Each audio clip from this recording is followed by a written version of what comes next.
여러분 안녕하십니까? 물 만난 영화, 바람난 음악. 지난 2005년 아시아 최초의 음악영화제로 시작한 제천국제음악영화제가 어느새 15번째를 맞았습니다. 네, 당시 주간방송사로 국제음악영화제 시작을 함께한 저희 MBC 충북은 한층 성장한 영화제의 성공을 기원하며 개막식이 열린 이곳 청풍호반에서 특집 뉴스데스크를 전해드립니다. 먼저 개막식 현장을 이지연 기자가 전해드립니다. 2019 제천국제음악영화제는 개막식 1시간 전부터 진행된 레드카펫 행사에서 분위기를 끌어올렸습니다. 홍보대사 정수정을 비롯해 유지태와 박규리 등 익숙한 배우들이 잇따라 레드카펫을 밟았고 해외 게스트와 감독들도 개막식을 위해 속속 발길을 옮겼습니다. 현장을 찾은 취재진과 인파에 국내외 대표 배우와 영화인들은 밝은 모습으로 화답하기도 했습니다. 더 많은 분들이 멋있다고 느껴지는 게요. 비를 맞으면서도 오히려 더 가족 같은 분위기로 영화제를 즐길 수 있는 것 같아서 오히려 비가 더 한몫한 것 같아요. 배우 손담비와 임원희의 사회로 진행된 개막식에서도 흥겨움은 이어졌습니다. 영화제의 첫 문을 연 개막작으로는 영국 출신 감독 피터 웨버의 다큐멘터리가 상영됐습니다. 레게 음악의 성지인 자메이카 킹스턴에서 반말리와 피터 토시 등 전설의 명맥을 잇는 음악가들의 이야기입니다. And this movie now will show to the world a simple lifestyle of us. So being the first on stage is a job. Big, big. 37개국 127편이라는 역대 최다작 상영과 감독과 관객이 함께하는 토크쇼는 기본. 화려한 출연진과 함께 도심과 외곽을 넘나들며 이어질 음악 공연과 무료 전시, 버스킹, 부대 행사까지 어느 때보다 탄탄하게 채운 영화제. 올해로 15번째를 맞은 제천국제음악영화제는 개막식을 시작으로 앞으로 엿새 동안 오는 13일까지 하루하루를 영화와 음악으로 채울 전망입니다. MBC 뉴스 이지연입니다. 이번 영화제의 특징 가운데 하나는 15년 세월에 늘 논란이었던 개최지 제천과 호스트이자 손님인 시민과의 관계 설정입니다. 네, 제천시는 시민 속으로 들어가는 첫 영화제가 될 거라는 설명인데요. 그동안 청풍호를 중심으로 진행되던 행사를 도심에서도 열겠다는 겁니다. 네, 달라진 영화제를 김대웅 기자가 살펴봤습니다. 유명 가수와 밴드들이 참여한 전야제 현장. 신나는 노래에 맞춰 관객이 들썩이고 영화제에 대한 기대감도 높아집니다. 무대가 설치된 곳은 초등학교가 이전한 뒤 오랜 기간 공터로 남아있던 도심 한복판. 내가 운전을 못하니까 차편이 없으니까 불편했었죠. 그래서 이제 요 가까우니까 이렇게 오게 됐어요. 제가 서 있는 이곳이 제천 구도심 한복판인 동명로 77번지입니다. 이곳으로 주요 무대를 옮겨온 게 올해 가장 달라진 점입니다. 전야제를 시작으로 폐막식까지 영화제 기간 내내 다양한 공연이 이 동명로 77무대에서 열립니다. 길거리 공연팀이 참가하는 버스커 경연대회와 화려한 디제잉쇼에 물폭탄이 쏟아지는 EDM 페스티벌. 영화와 공연을 함께 즐길 수 있어 가장 인기 있는 원 서머 나잇도 오는 12일 청풍호가 아닌 이곳에선 처음으로 열리게 됩니다. 지역민들이 함께하는 영화제, 지역민들이 좋아하는 영화제, 그리고 지역 경제 활성화에 도움이 되는 영화제를 저희가 만들고 싶습니다.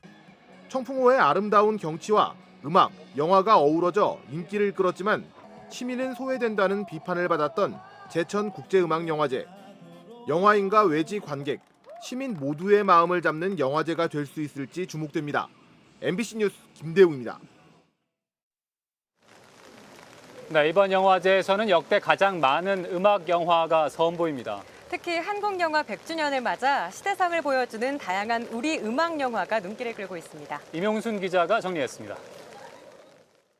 광막한 황야를 달리는 한국 최초의 소프라노 윤심덕이 발표한 사회 찬미부터 마음이 고와요 여자지 얼굴만 남진이 출연한 뮤직비디오까지 1968년에 개봉한 영화 가요 반세기는 한국 대중가요 초창기부터 60년대 후반까지의 주요 히트곡을 배우 김진규의 진행으로 소개하는 당시로서는 파격적인 형식의 다큐멘터리 음악 영화입니다.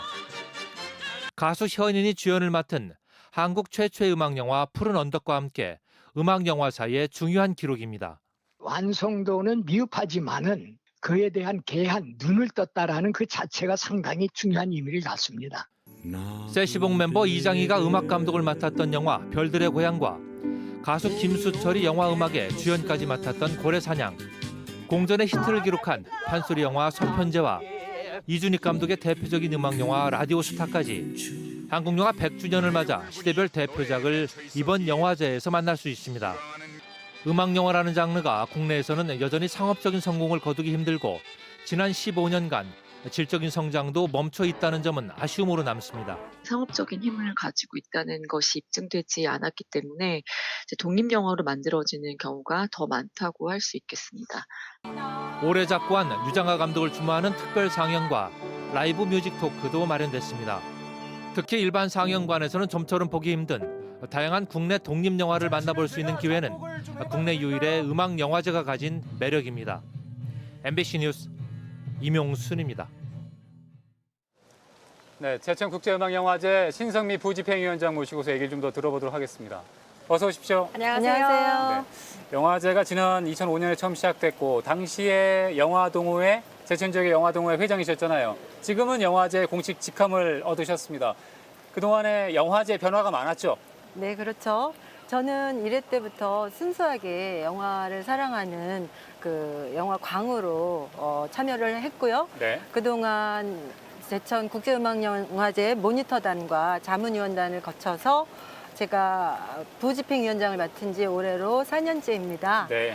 네, 저희 제천국제음악영화제가 어느덧 15회를 맡게 되었는데요. 그동안 전 세계의 순수한 음악영화의 흐름을 알 수 있도록 관객들에게 다양한 음악영화를 소개해 왔고요.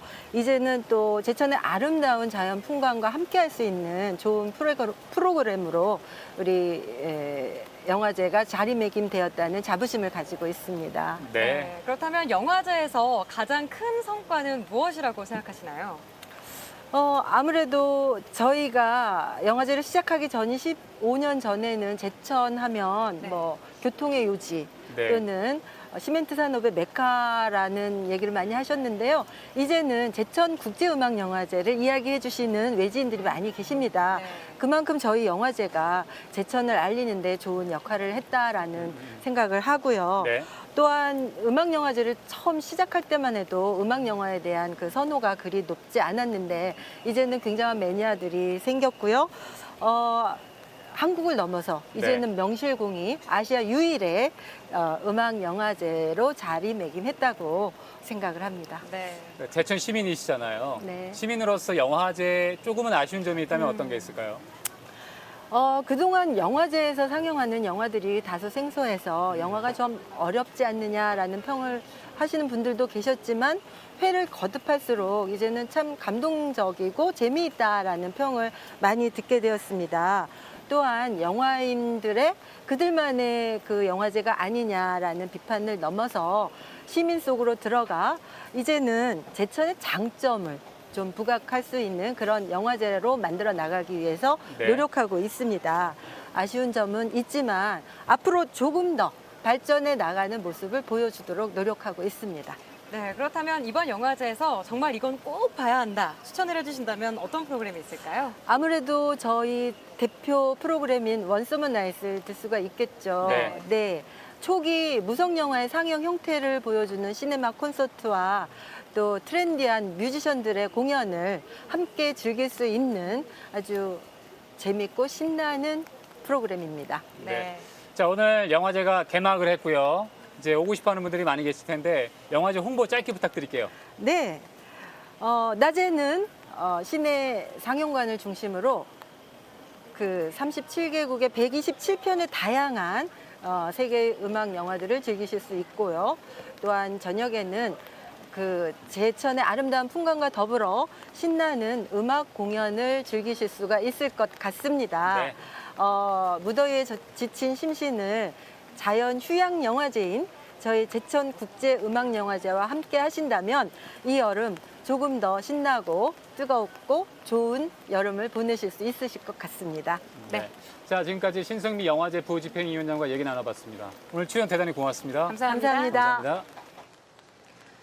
제천 국제음악영화제가 올해 영화인으로 영화 기생충의 봉준호 감독을 선정했습니다. 올해 OST에는 독전의 달파란 음악 감독이, 신인 음악감독상은 영화 박화영의 오도의 음악감독이 선정됐고 앞으로 활약이 기대되는 뮤지션 출신 신인 배우로는 김준면, 최수영이 선정됐습니다. 시상식은 내일 저녁 8시 제천 청풍리조트 레이크 호텔에서 열립니다.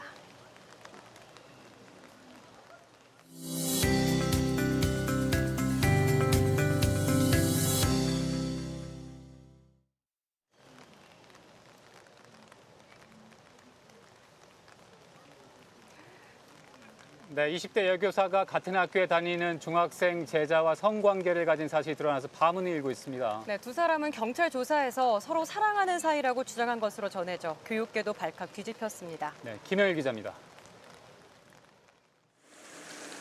충북의 한 중학교. 이 학교 20대 여교사 A씨는 자신이 가르치는 중3 학생 15살 B군과 학교 밖에서 수차례 성관계를 가졌습니다. 이들의 행각은 이 학교 교장이 학생들을 상담하는 과정에서 드러났습니다. 학생 상담하고 선생님 상담하고 이들을 학교에 하는 순간에 경찰서 신고를 했고 곧바로 학교 측은 해당 교사에 대한 중징계 요구와 함께 출근을 중단시켰습니다. 또 경찰에도 수사를 의뢰했지만 결론은 무혐의. 협박이나 강압이 없었고 경찰 조사에서도 합의된 성관계로 확인됐다며 무혐의로 사건을 종결했습니다. 미성년자라도 만 13살 이상이면 합의된 성관계는 형사처벌 대상이 아니라는 겁니다. 그러나 3년 전 중학교 여학생과 합의된 성관계를 주장한 40대 학원장은 아동 성적 학대를 금지하고 있는 아동복지법 위반으로 3년의 실형을 선고받았습니다. 피해자인 학생이 13세 이상이기 때문에 형법상 미성년자 의제 강간죄는 성립이 안 되고요. 다만 이 행위를 성적 학대 행위로 볼 수 있다면 아동복지법 위반 가능성은 남아 있습니다. 이런 가운데 도교육청은 교사와 제자 신분에서 있을 수 없는 일이 일어났다며 사안이 중대한 만큼 형사처벌과는 별도로 중징계하겠다고 강조했습니다. 도덕적 책임 이상의 공직자로서의 어떤 품위 문제도 관련되기 때문에 저희는 그 공적인 어떤 문책은 형사처벌과 별개로. 그러나 얼마 전에도 중학교 여학생을 성폭행하고 구속된 제천의 30대 남자 교사가 파면되는 등 잇따르는 교육계 성추문 사건에 도민들의 충격이 커지고 있습니다. MBC 뉴스 김영일입니다. 헌집을 헐고 새 집을 짓자는 구도심 재건축 사업. 대상자라면 환영할 일 같은데 정작 내부 반발로 연일 시끄럽습니다. 재개발, 재건축 사업과 관련해서 연일 집회 걸리는 관공서 앞에서는 서로 다른 목소리를 높이는 단체들이 한데 뒤섞이는 일도 벌어졌습니다. 심충만 기자의 보도입니다. 각종 집회가 끊이지 않는 청주시청 정문. 보이는 피켓 문구는 재건축 반대인데 들리는 소리는 재건축 찬성입니다. 긴급 아파트 불안해서 못 살겠다. 못 살겠다. 못 살겠다. 33년 된 한 아파트 재건축을 두고 찬반 양측 주민들이 맞불 집회를 하는 것입니다. 한 공간에서 도로 이쪽은 하지 마라, 저쪽은 빨리 하라니 서로 목소리만 커집니다.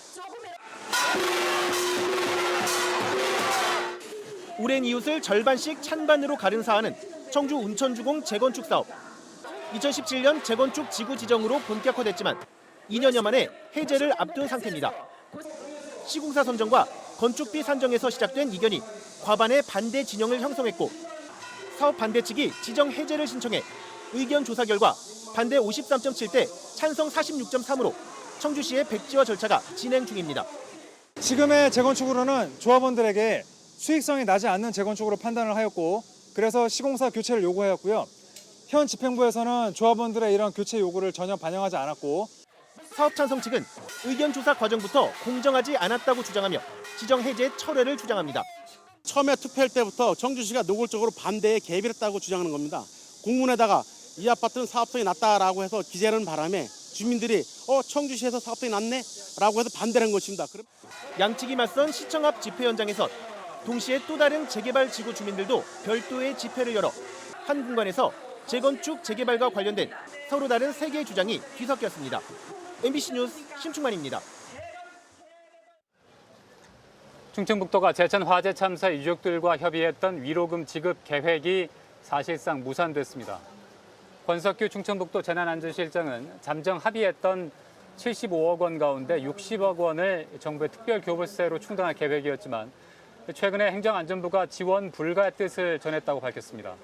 또 소방공무원에 대한 형사 책임이 인정되지 않아서 자체 재원으로 지급할 수도 없다며 정부가 특별법을 만들어 지원 근거와 재원을 확보해야 한다고 말했습니다. 이에 대해서 유족들은 입장문을 내서 재발 방지를 위한 책임 인정과 사과를 원하는 피해자들의 진심을 왜곡하고 있다며 깊은 유감을 표명했습니다. 네, 충북의 노인 일자리 사업이 확대됩니다. 충청북도는 지난 2일 정부의 추경 예산안이 국회를 통과함에 따라서 노인 일자리 분야 예산 75억 6천만 원을 추가로 확보했다고 밝혔습니다. 이번 추경 예산으로 1,500명 어르신의 신규 일자리가 생기고 기존 공익형 노인 일자리 사업도 연말까지 연장됩니다. 지금까지 제천국제음악영화제 현장에서 전해드렸습니다. 네, 특집 뉴스데스크 충북 마치겠습니다. 고맙습니다.